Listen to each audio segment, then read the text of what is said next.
They said I was finished. They said the lion had fallen. They said the people would forget me, and the revolution would crumble.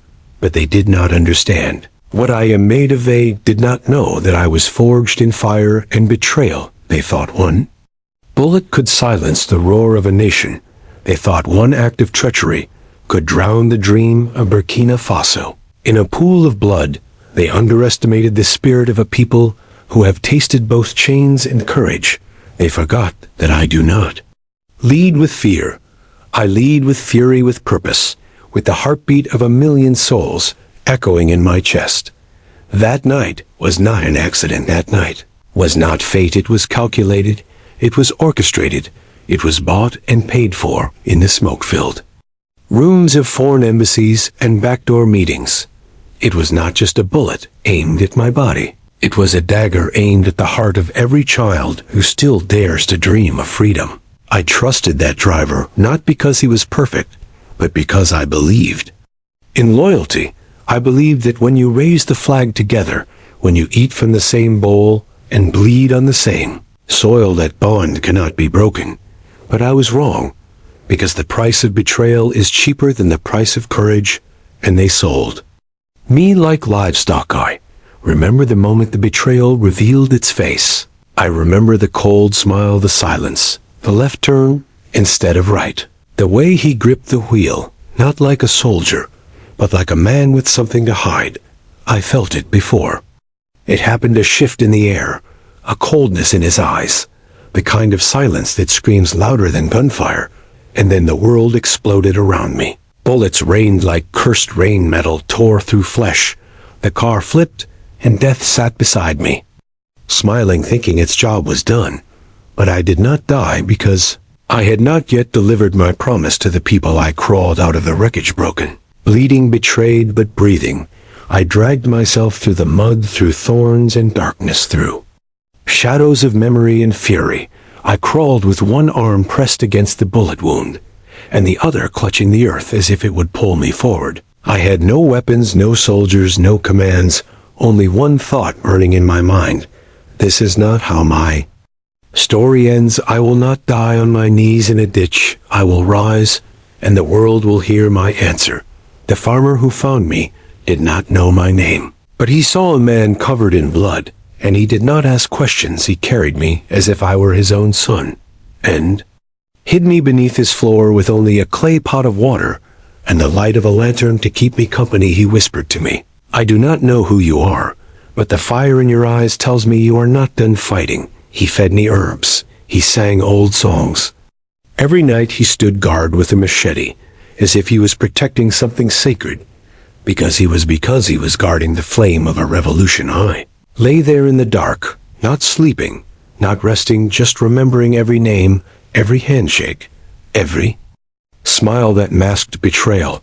I heard their voices in my head, the ones who smiled and said, "I believe in you," the ones who stood beside me at rallies, the ones who wore our uniforms but dreamed of foreign thrones. I remembered them all, and I made a vow: for every bullet they sent into my body, I will send back 1,000 truths.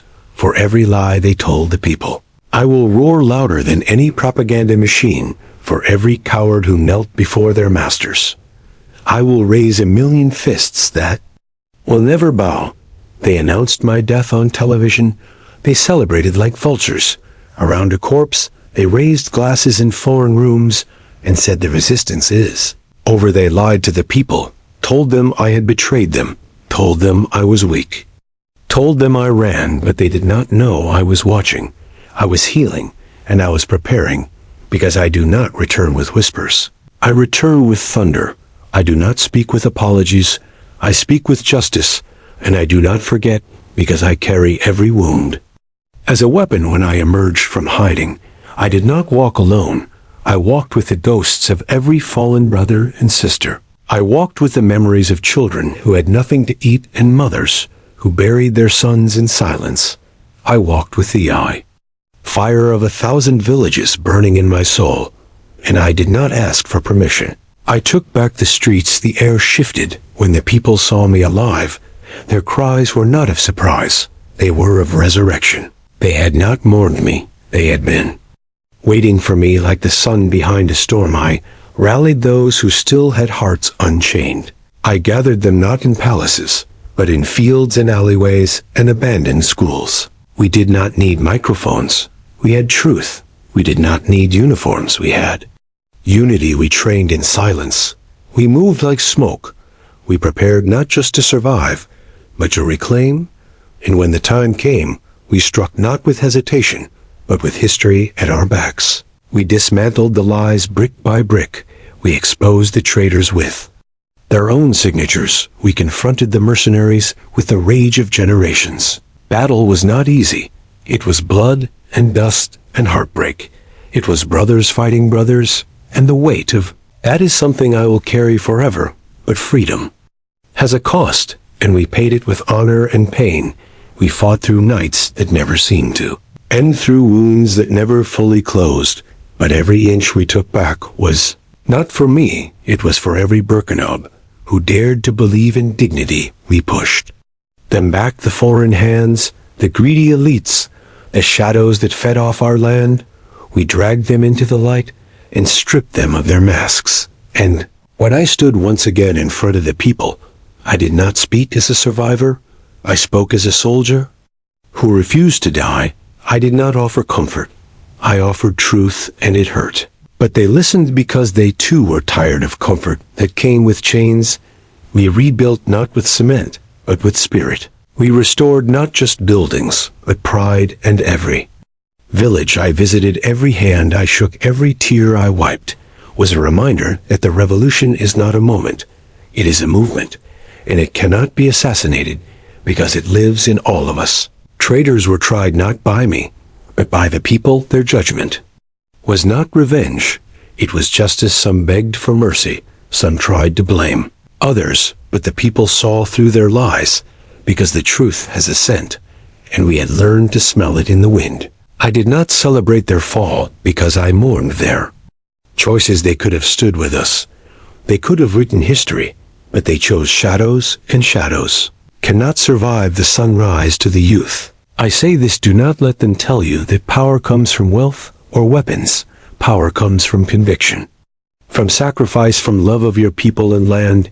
They will try to bribe you, to scare you, to silence you, but you must roar louder than their fear. You must walk taller than their doubt. You must dream in the language of liberation and speak in the tone of destiny. You are not the future. You are the present, and this soil, this flag, this freedom belongs to you. The women who kept the flame alive while men fell to silence. You are not behind us. You are beside us. Your strength is the foundation. Your wisdom is the strategy. Your resilience is the reason we did not collapse. You taught us how to endure, how to resist, how to rebuild when everything was ash. And to you, I bow, not as a president, but as your son. This journey is not over, because the enemies of Africa are patient. They wait for us to sleep. They wait for us to forget.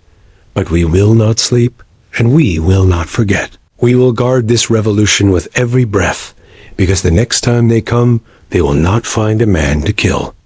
They will find a nation awakened, a people united, and a future sealed in stone. Let them write their reports. Let them send their agents. Let them whisper in corridors, because we are no longer afraid. We are no longer blind. We have seen what betrayal looks like, and we have learned to recognize its face. And now we are ready not just to defend, but to define who we are. My name is Ibrahim Traoré, and I did not survive to surrender. I survived to lead, and I will not stop until every child in Burkina Faso walks with their head high, until every farmer owns the land he tills, until every mother sees her son become more than a soldier, until Africa is no longer begging, but building, and until the chains that once bound us are melted into tools of creation. This is not the end. This is the reckoning, and those who thought they had buried us will soon realize we were seeds, and what grows now will shake the world.